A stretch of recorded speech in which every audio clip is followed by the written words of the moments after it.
Victorian age, queen Victoria کا جو عہد ہے وہ اس کا جو بیک گراؤنڈ ہے، جو اس کا سوشل بیک گراؤنڈ ہے، جو اس کا سیاسی بیک گراؤنڈ ہے، جو اس کا معیشت کا بیک گراؤنڈ ہے، جو اس کا ٹیکنالوجی کے حوالے سے بیک گراؤنڈ ہے، اور پھر اس کے کریکٹرسٹکس کیا ہیں، اس دور میں جو لٹریچر لکھا گیا ہے وہ کیا ہیں، اور کون کون سی تبدیلیاں آئیں، وہ لوگ کیسے سوچتے تھے، پھر کون کون سے بڑے رائٹر ہیں جو اس عہد میں آپ کو ملتے ہیں، اور اس عہد میں ناول بہت اہم ملتا ہے، وہ ناول کیوں زیادہ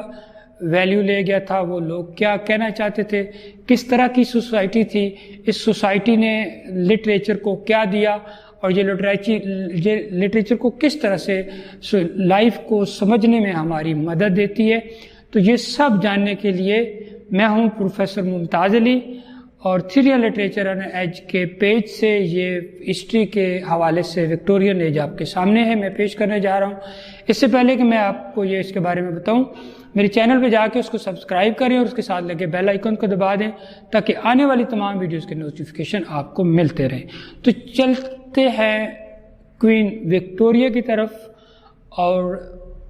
اس سے پوچھتے ہیں کہ اس کا جو ایرا ہے، وکٹورین ایرا جس کو کہتے ہیں یا وکٹورین ایج جس کو کہتے ہیں، تو وہ اس کے کریکٹرسٹک کیا ہیں، کوئین وکٹوریہ کی وجہ سے کیا کیا اس دور میں تھا جو اچھا تھا، کیا کیا تھا جو برا تھا۔ تو یہ 1837 سے لے کر 1901 یہ ٹائم ہے جو رین آف وکٹوریہ کا، اور اسی ایج کو ملکہ وکٹوریہ کی وجہ سے ہی اس کو وکٹورین ایج کہتے ہیں۔ تو اگر ہم وکٹوریہ سے پوچھیں، کوئین وکٹوریہ سے کہ اپنی ایج کے بارے میں بتائیں، تو وہ یہ بتائیں گی کہ جو میری ایج تھی، جو یعنی جس ایرا میں میں ملکہ تھی، تو وہ کس طرح کی ایج تھی۔ وہ پیس، اس دور میں امن تھا، پراسپیرٹی تھی، بہت زیادہ خوشحالی تھی لوگوں کے اندر، کلچر بڑا خوبصورت تھا، مورالٹی کے حوالے سے اپنے حقوق، فرائض اور اس سسٹم میں رہتے ہوئے اپنے مورلی گڈ جو آپ کی سوچ ہے اس کو ریفائن کرنا اس کا کام ہوتا تھا۔ پھر وہ بتاتی ہیں کہ ٹیکنالوجی میں ایڈوانسمنٹ ہوئی تھی، اور یہ جو صرف ٹیکنالوجی میں ایڈوانسمنٹ نہیں ہوئی تھی بلکہ جو سیلف کانفیڈنس تھا پوری برٹش نیشن کا، وہ بہت زیادہ بڑھ کے سامنے آیا تھا، اس کا کانفیڈنس بہت بڑا تھا۔ اور اس دور میں برٹش جو نیشن ہے، برٹن نیشن، وہ دنیا کی سب سے پاورفل نیشن تھی اس دور میں، اور کہا جاتا ہے کہ دنیا کا ایک بہت بڑا حصہ تھا جو ان کے کنٹرول میں تھا، اور ان کے جو وہاں پر اس لیے کہا جاتا ہے کہ ملکہ کوئین کی جہاں پر حکومت تھی اس میں سورج بھی نہیں غروب ہوتا تھا۔ کیوں نہیں غروب ہوتا تھا؟ چونکہ بہت سارے ایریا انہوں نے بہت سارے علاقوں میں جا کے انہوں نے، چونکہ وہ انڈسٹریل، یاد رکھیے گا انڈسٹریل ریولوشن آیا ہوا تھا، اور انڈسٹریل ریولوشن جب کسی علاقے میں آتا ہے تو اس کی وجہ سے، چونکہ جس میں بھی انڈسٹریل ریولوشن آیا تھا تو یہ تھیوریٹیکل اور پریکٹیکل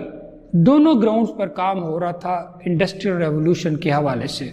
پھر اس کے اندر جو انڈسٹریل ریولوشن کے اندر ظاہر ہے پھر لوگوں کے حالات جو تھے،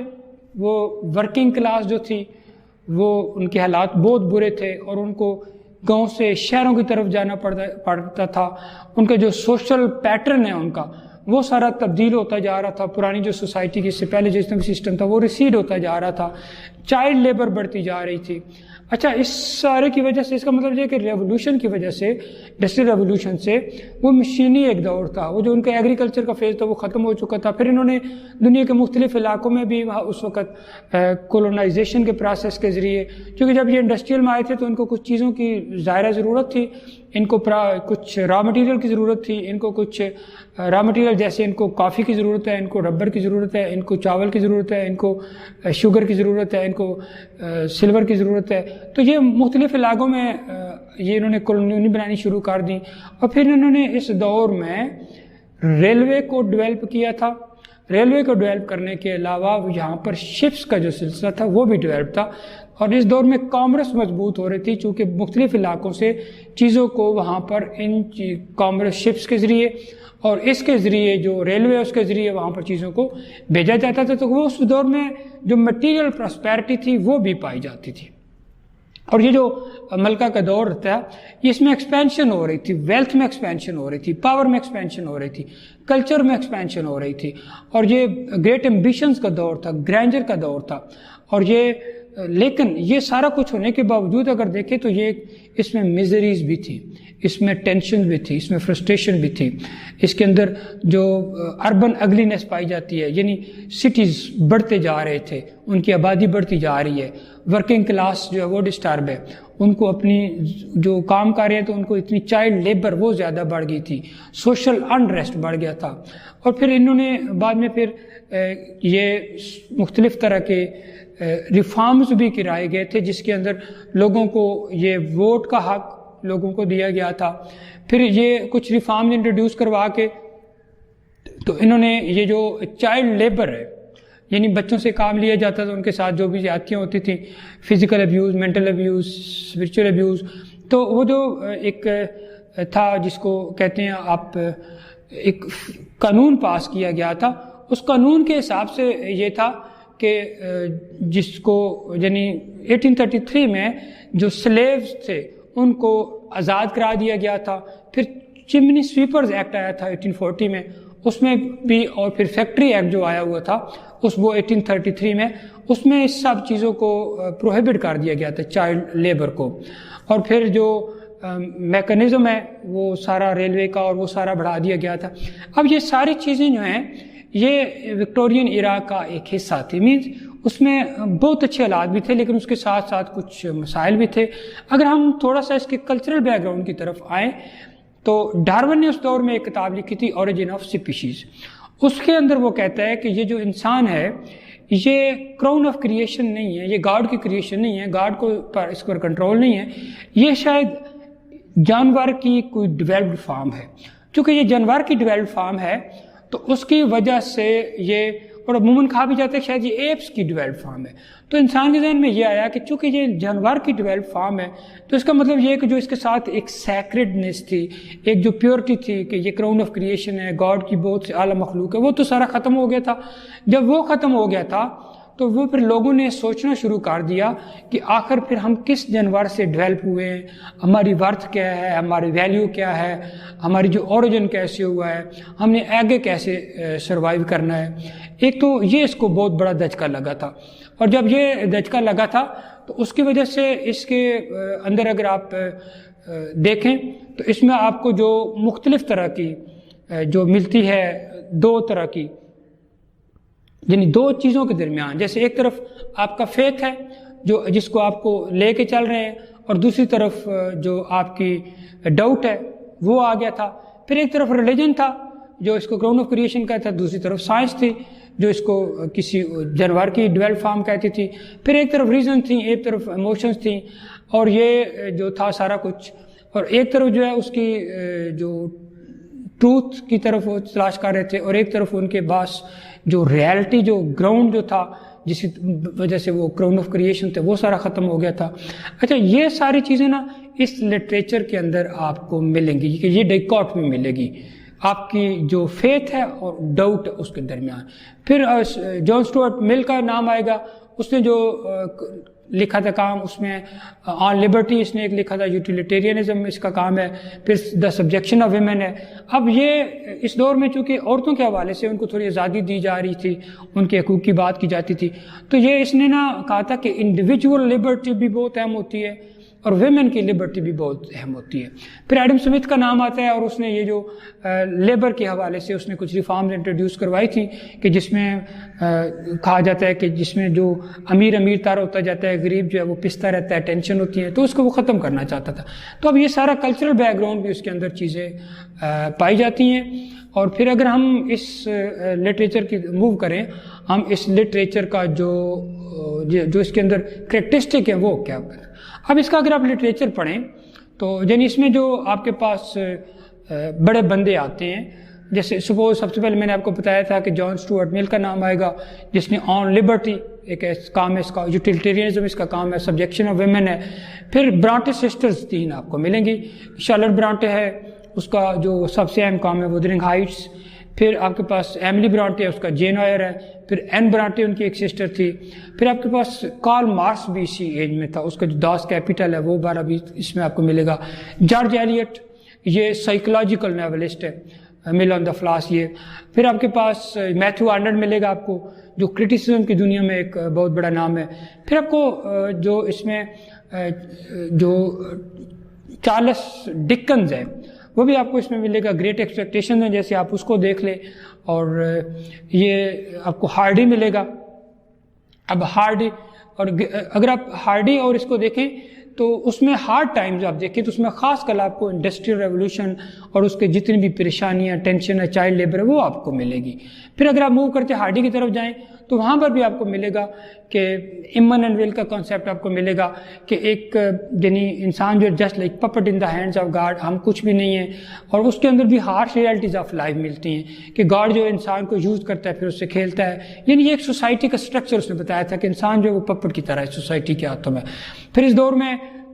جو آگے ماڈرنزم کی طرف چونکہ جا رہا ہے تو نیٹشے کا بھی نام اس کے اندر آتا ہے، ٹینیسن کا بھی آتا ہے، پھر جیرلڈ کا بھی آتا ہے، رابرٹ براؤننگ کا بھی آتا ہے، اور تھیکرے کا بھی اس کے آتا ہے۔ اچھا، اگر ہم ان سب کے اگر ہم وکٹورین ایج میں دیکھیں تو جو چیز نے ڈومینیٹ کیا تھا وہ سب سے خاص وہ تھی ناول نے ڈومینیٹ کیا ہوا تھا۔ اب اس کا ناول کس کا تھا، اس میں آپ دیکھیں گے لانگ کمپلیکیٹڈ پلاٹ آپ کو ملیں گے، اومنیشنٹ نریٹر ملے گا، یعنی فرسٹ پرسن نریشن آپ کو زیادہ ملے گی، اور وہ جو اومنیشنٹ نریٹر ہے وہ آپ کو کرٹیسائز کرتا ہوا ملے گا، جو سوسائٹی ہے اس کے اندر وہ آپ کو یہ بتاتا ملے گا کہ رائٹ کیا ہے، رانگ کیا ہے، ایول کیا ہے، گڈ کیا ہے، موریلٹی کے بارے میں وہ آپ کو بتاتا چلے گا۔ اور اس میں ایک نون سٹی کی آپ کو ملے گی کہ ایک نون سٹی ہے اس کی آپ کو سیٹنگ ملے گی۔ اس کے علاوہ جو سوشل اور ہیومینیٹیرین تھیمز ہیں وہ اس کے اندر آپ کو ملیں گے۔ پھر اس میں آپ کو عموماً چائلڈ ہیرو آپ کو ملیں گے، جیسے آپ وہ دیکھ لیں اس کا گریٹ ایکسپیکٹیشن، وہاں پر ایک بچے کی کہانی ہے۔ آپ ادھر جائیں ہارڈ ٹائم اس کی طرف، ٹیس آف دا ڈیئربل ویز میں، تو وہاں پر بھی آپ کو یہی ملے گا، ایک ٹیس ہے وہ لڑکی ہے، اس کا چائلڈ کے حوالے سے، یعنی چونکہ چائلڈ لیبر کا بہت زیادہ پرابلم تھا تو اس میں آپ کو چائلڈ کی ایک وائس ملے گی کسی طرح سے کہ کس طرح چائلڈ ایکسپلائٹ ہو رہے ہیں۔ پھر اس میں ڈیپر کریکٹرائزیشن اس ناول میں آپ کو ملے گی، انالیٹیکل ہوگا، اس کا لاسٹ چیپٹر ایرانیکل ہوگا، ایکسپلوٹیشن آف ویمن چلڈرن جو ہے وہ اس ناول کے اندر ہے، اور ٹربل لیونگ کنڈیشنز ہیں وہ آپ کو ملیں گی، اور اس میں جو grim realities of industrial age ہے وہ آپ کو اس لٹریچر میں ملتی ہے۔ پھر جو وہاں پر فیکٹریز کے اندر جو برے حالات ہوتے تھے لوگوں کو، کس طرح غریب پستا ہے، کیسے وہ ڈسٹرب ہوتے ہیں، وہ سارے آپ کو ملیں گے۔ چائلڈ لیبر کی برے حالات ملیں گے، اس کے علاوہ جو ڈسکریمنیشن ہے ویمن اور بچوں کے خلاف وہ ملے گا۔ اور یہ ایک شفٹ تھا رومانٹسزم سے، رومانٹکزم میں ایک آئیڈیل اسٹیٹ کا کانسیپٹ تھا، آئیڈیل اسٹیٹ کی یوٹیلیٹیرین تھا، لیکن یہ یوٹیلیٹیرین مین کہ یہ نا پریکٹیکل ہوتے تھے، یعنی اس سے کچھ یوٹیلیٹیرین جو ہوتا ہے اس کا۔ پھر جو رومانٹک امیجز تھے اس سے یہ ریئلزم کی طرف جاتے ہیں۔ پھر یہ رومانٹک جو کامن مین کو پریسٹیج ہے یہ مڈل کلاس کی طرف جاتا ہے، اور اس میں ویسے اس سے پہلے یہ سمجھا جاتا تھا کہ نیچر بڑی لونگ ہوتی ہے، بڑی کیئرنگ ہوتی ہے، لیکن یہاں یہ کہا جاتا تھا کہ نیچر جو ہے یہ ہارش ہوتی ہے، یہ کروئل ہوتی ہے۔ موریلٹی جو ہے یہ ایک کنٹرولنگ پرنسپل تھا تمام لٹریچر کا جتنی بھی، اور یہاں پر جو ہے وہ آرٹ فار لائف سے کو بہت زیادہ ویلیو دی جاتی تھی، اور کہا جاتا تھا کہ لٹریچر جو ہے اس کو ڈائیڈیکٹک ہونا چاہیے، یعنی وہ کچھ سکھائے آپ کو۔ اور سب سے خاص بات اس کی تھی کہ یہ آپ کے کریکٹرز اس چکر میں رہتے ہیں، وہ یہ سوچنا چاہتے ہیں کہ ہو آئی ایم، میں کون ہوں، میری آئیڈینٹی کیا ہے۔ تو سارے کریکٹرز آپ کو ملیں گے جن کی آئیڈینٹی لاسٹ ہوئی ہوتی ہے اور وہ اپنی آئیڈینٹی کو ڈھونڈ رہے ہوتے ہیں۔ اور اگر ہم اس پورے لٹریچر کو دیکھنا چاہیں تو وہ یہ ہے کہ یہ بھی ڈس آرڈر کو آرڈر میں تبدیل کرنے کی کوشش کرتا ہے۔ لاسٹ آئیڈینٹی، کریکٹرز کی لاسٹ آئیڈینٹی آپ کو ملے گی ان ناولز میں زیادہ تر، اور وہ لاسٹ آئیڈینٹی کیوں ہے اس کا مطلب یہ نہیں کہ وہ پیسمسٹک ہونے جا رہے ہیں، وہ پیسمسٹک نہیں ہیں، وہ بنیادی طور پر ایک کریٹیسزم کرتے ہیں۔ اور جو اس دور میں جتنے بھی رائٹر تھے وہ پیسمسٹ لگتے ہیں لیکن تھے وہ ایمیلیورسٹ، مینس وہ سوسائٹی کے اندر سماجی تبدیلی چاہتے تھے، سیاسی تبدیلی چاہتے تھے، مذہبی تبدیلی چاہتے تھے، معیشت کی تبدیلی چاہتے تھے، اخلاقی تبدیلی چاہتے تھے، نامز اینڈ ویلیوز کی تبدیلی چاہتے تھے، اور وہ چاہتے تھے کہ ایک خوبصورت سوسائٹی اس سے سامنے آئے اور جس کو ہم کہہ سکیں کہ یہ وکٹورین سوسائٹی کی پروڈکٹ ہے۔ اگر آپ کو ویڈیو پسند آئے اسے لائک اینڈ شیئر کریں، اور اگر آپ کوئی سوال پوچھنا چاہیں تو کمنٹ سیکشن میں پوچھ سکتے ہیں۔ And thanks for watching.